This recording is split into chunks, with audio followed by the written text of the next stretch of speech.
C'est donc ce qu'il est convenu d'appeler une installation, des éléments pris de la réalité et agencés de telle manière qu'ils sont supposés prendre un autre sens. En l'occurrence, les éléments, ce sont des uniformes militaires américains, des treillis, qui sont faits dans une matière, un tissu particulier, puisque c'est un tissu de camouflage. Voilà, le camouflage, comme on le sait, est une stratégie que l'on trouve dans la nature, bien sûr. Les animaux, lorsqu'ils ont besoin de se défendre ou d'attaquer, ont recours à des simulacres. Et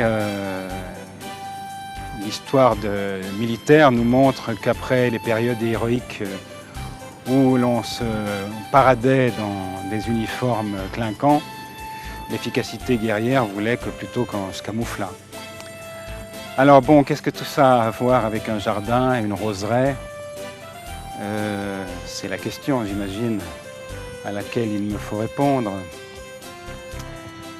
Ce jardin est un jardin idyllique, merveilleux, une sorte d'image du paradis, de l'Éden, et qui nous donne une sorte de vision pacifiée du monde. Et voilà, l'idée pour moi, c'était d'introduire dans ce monde-là, en le respectant, sans vouloir être agressif, une sorte de tension qui donne un peu un pôle négatif à ce pôle positif et qui crée ainsi, je l'espère, un peu d'électricité dans l'air. Et l'idée, c'était que nul n'est épargné, n'est-ce pas, dans ce monde, et que des stratégies de tout ordre, se réclamant même éventuellement du souci de notre bonheur, utilisent les outils du malheur.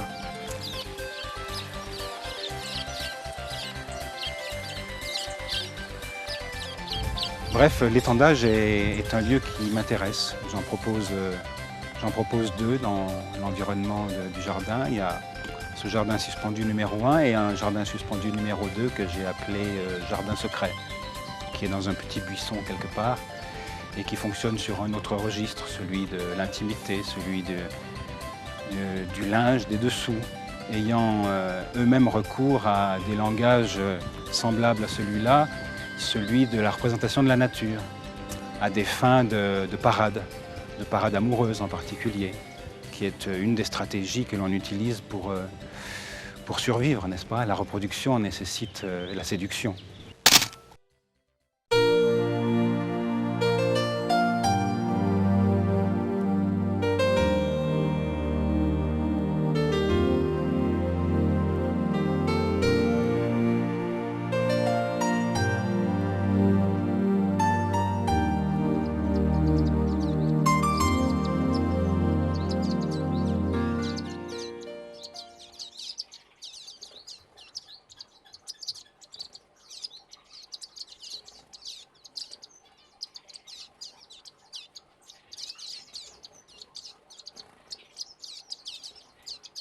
Le yin et le yang, ce sont deux figures de pensée orientales, c'est-à-dire du Tao, et pour le dire beaucoup plus simple dans notre langage, c'est le jeu entre les deux contraires, c'est-à-dire le blanc et le noir, comme les relations humaines du masculin, du féminin, du bien et du mal. Les deux ensemble font la vie, parce que quand il n'y a que du blanc, c'est angélique. Ça devient aussi languissant que la destruction, le noir, qui ne serait que démolition, qui serait que mort et désespoir.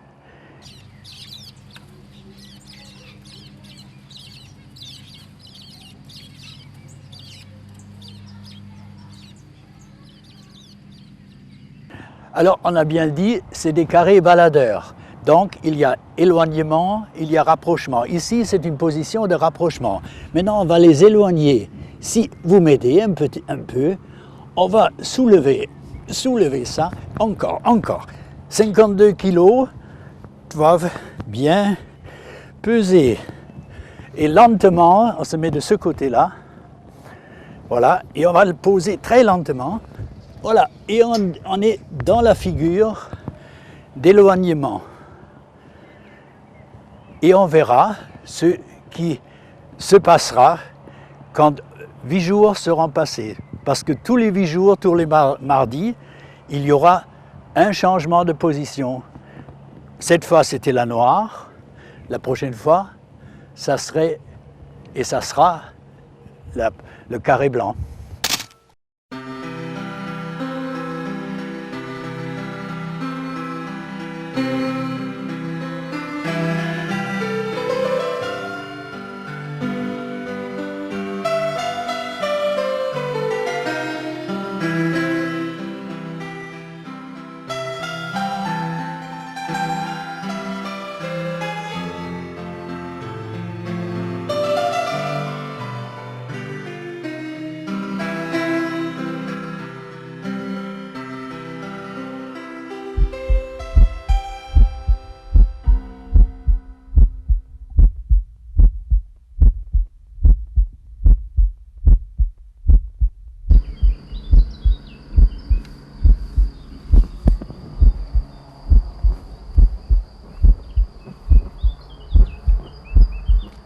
Arbre sacré, ni homme ni Dieu, tu relis l'un à l'autre, puisant dans le terreau ta force magnifique et lançant vers l'espace ta verte frondaison, tes bras, ma chair, ton sang.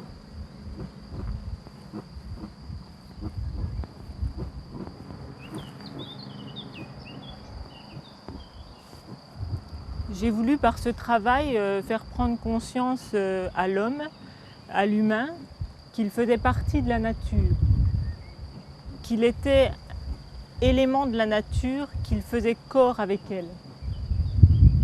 Et aussi, je pense qu'il est important que l'homme prenne conscience de l'énergie qui est ce flux qui traverse ce tronc et qui s'élance vers l'espace.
Alors voilà, c'est la boîte de Pandore.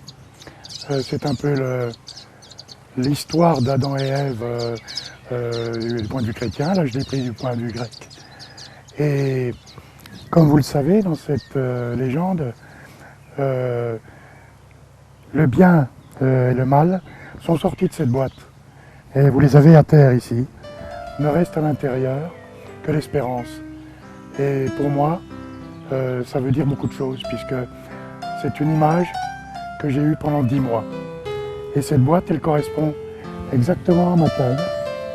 Vous voyez. Et j'ai utilisé donc différents matériaux, tels que le plexiglas. J'ai mis la lumière à l'intérieur, ainsi que l'acier.